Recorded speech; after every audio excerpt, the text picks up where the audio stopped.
Pierre-Charles-Jean-Baptiste-Silvestre de Villeneuve was a French naval officer during the Napoleonic Wars. He was in command of the French and the Spanish fleets that were defeated by Nelson at the Battle of Trafalgar. Early career. Villeneuve was born in 1763 at Valence, Bases Alps, and joined the French Navy in 1778.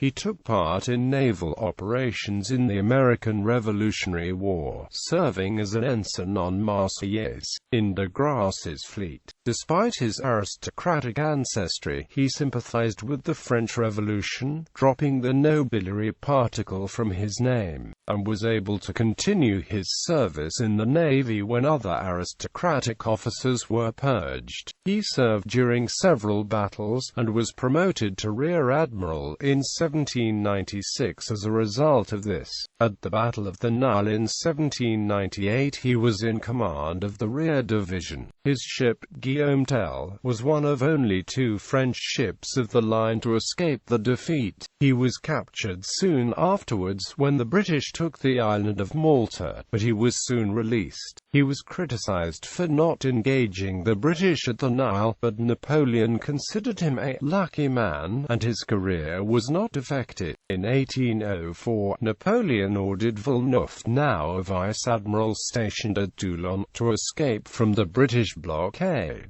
overcome the British fleet in the English Channel, and allow the planned invasion of Britain to take place. To draw off the British defences, Villeneuve was to sail to the West Indies, where it was planned that he would combine with the Spanish fleet and the French fleet from Brest and attack British possessions in the Caribbean, before returning across the Atlantic to destroy the British Channel squadrons and escort the Armée Acute d'Angleterre from the camp at Boulogne to victory in England. Battle of Trafalgar. Prelude to the battle. After an abortive expedition in January, Villeneuve finally left Toulon on the 29th of March 1805 with 11 ships of the line. He evaded Nelson's blockade, passed the Strait of Gibraltar on the 8th of April and crossed the Atlantic with Nelson's fleet in pursuit, but about a month behind owing to unfavorable winds. In the West Indies, Villeneuve waited for a month at Martinique, but Admiral Ganteaume's Brest fleet did not appear. Eventually Villeneuve was pressured by French army officers into beginning the planned attack on the British, but he succeeded only in recapturing the island fort of Diamond Rock off Martinique.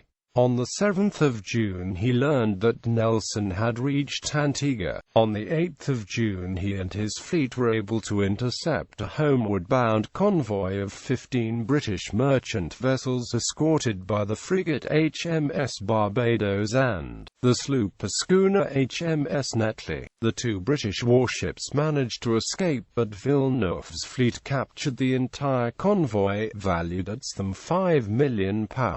Villeneuve then sent the prizes into Guadeloupe under the escort of the frigate Serene. On the 11th of June Villeneuve set out for Europe with Nelson again in pursuit. On the 22nd of July Villeneuve, now with 20 ships of the line and 7 frigates, passed Cape Finisterre on the northwest coast of Spain and entered the Bay of Biscay. Here he met a British fleet of 15 ships of the line commanded by Vice-Admiral Sir Robert Calder. In the ensuing Battle of Cape Finisterre, a confused action in bad visibility, the British, though outnumbered, were able to cut off and capture 2 Spanish ships.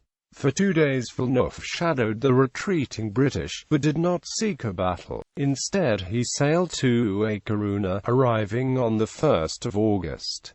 Here he received orders from Napoleon to sail to Brest and Boulogne as planned. Instead, perhaps believing a false report of a superior British fleet in the Bay of Biscay, and against the Spanish commander's objections, he sailed away back to Cadiz, rendering Napoleon's planned invasion of Britain wholly impossible. The battle at Cadiz, the combined French and Spanish fleets were kept under blockade by Nelson. In September September, Villeneuve was ordered to sail for Naples and attack British shipping in the Mediterranean, but he was initially unwilling to move and continued in blatant disregard of superior admiralty orders. However, in mid-October he learned that Napoleon was about to replace him as commanding officer with François-Étienne de Rosalie-Mézeros and order him to Paris to account for his actions.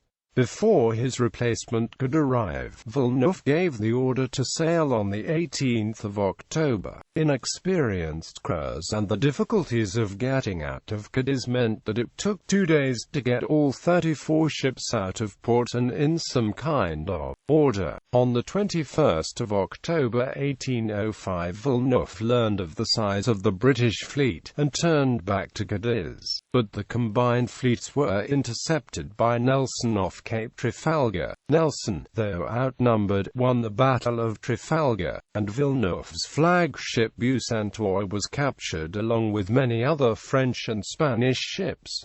Aftermath and death. The British sent Villeneuve to England but released him on parole. During this time he lived in Bishop's Waltham in Hampshire. He stayed at the Crown Inn public house and his men, who numbered 200, stayed in local houses. He was allowed to attend the funeral of Lord Nelson whilst at Bishop's Waltham. Freed in late 1805, he returned to France, where he attempted to go back into military service but his requests were not answered. On the 22nd of April 1806, he was found dead at the Hôtel de la Patrie in Rennes with 6 stab wounds in the left lung and 1 in the heart. A verdict of suicide was recorded. The nature of his death ensured that this verdict was much mocked in the British press of the time, and suspicions abounded that Napoleon had secretly ordered Villeneuve's murder. Legacy. Historians have not been kind to Villeneuve. According to the 1911 Encyclopaedia Britannica, his decision to leave Cadiz and give battle in October 1805, which led directly to the Battle of Trafalgar, cannot be justified even on his own principles. He foresaw defeat to be inevitable, and yet he went out solely because he learned from the Minister of Marine that another officer had been sent to supersede him. It was provoked in a spasm of wounded vanity. Despite the defeat at Trafalgar, his name is etched on the Arc de Triomphe. Citations